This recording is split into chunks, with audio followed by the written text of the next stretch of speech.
Well, the ladies may have been having great success on the football field of late, but in the early 1950s, things were a little different. During the early 1950s, the Essex County Football Association, the ECFA, became panic-stricken when women footballers playing in local parks attracted thousands upon thousands of spectators, even more for their games than the City Clarets.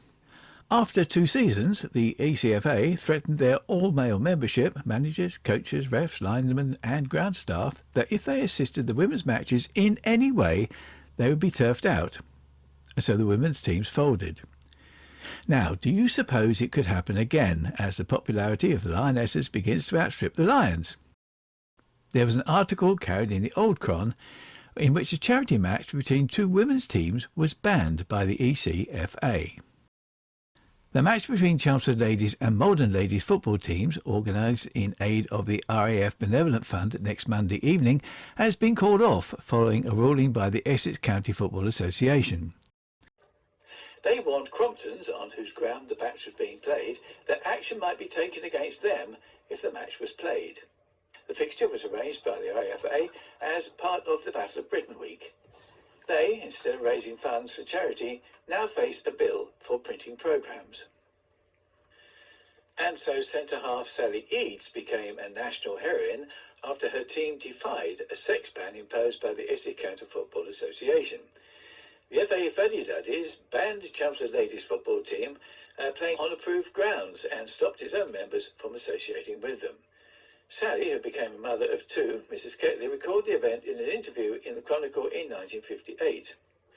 She said, "Thanks to the ban, everyone in the country heard about our team. We were featured in national newspapers and we attracted upwards of 5,000 spectators, especially after the notoriety we received in the media." Sally went to see Essex Chronicle editor Ray Handley and asked him to put out a story appealing for women to join her team. They had so many replies that they had to form 2 sides in 1950 and 51.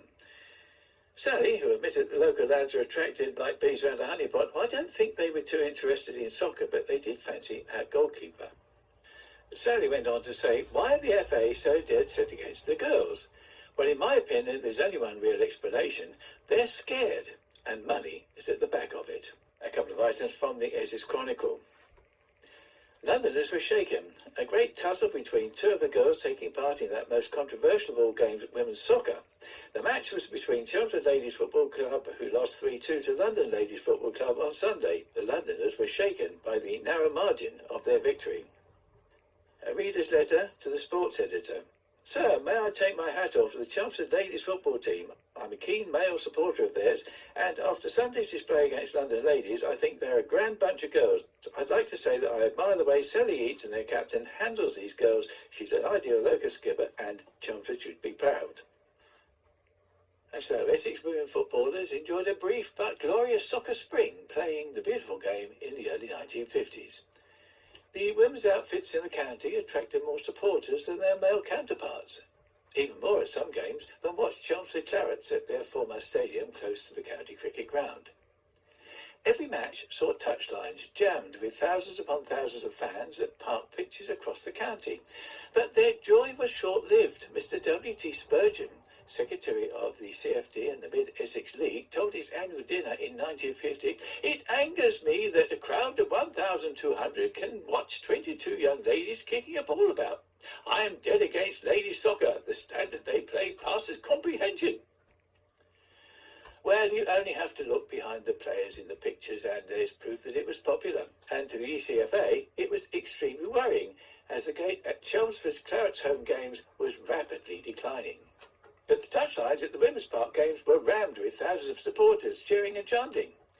The Essex Chronicle and other local newspapers in Essex increased coverage of the women's game because of its rising popularity. Talented women players became overnight stars.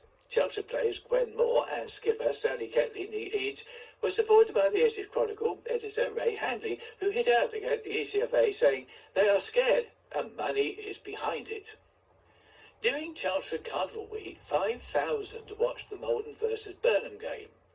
So what if the women started playing games on a Saturday afternoon at the same time that the Clarets and other county teams played their home matches? There were rumblings in the corridors of the ECFA, based in Old Chron. its all-male membership was revolting.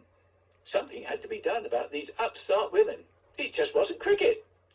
Mr. J.T. Clark, Secretary of the Essex Football Association, since 1908, said that enough was enough.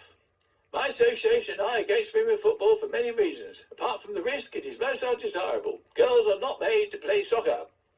Bowing to pressure from the local men's leagues, the Essex Counties Football Association decided to act. The ECFA warned its all-male membership, including managers, players, referees, linesmen and ground staff, that they would be turfed, losing their livelihoods, if they assisted the women's game in any way. Sadly, despite a campaign to save the women's games, they could not carry on without the involvement of male manager, coaches, referees and linesmen, and one by one, the women's clubs folded. Well, could it happen again? Due to the rising popularity of the women's game, sparked by the incredible success of England's Lioness side, could that spark a similar response by the Football Association? Well, surely not. This is John Rhodes with CRH News.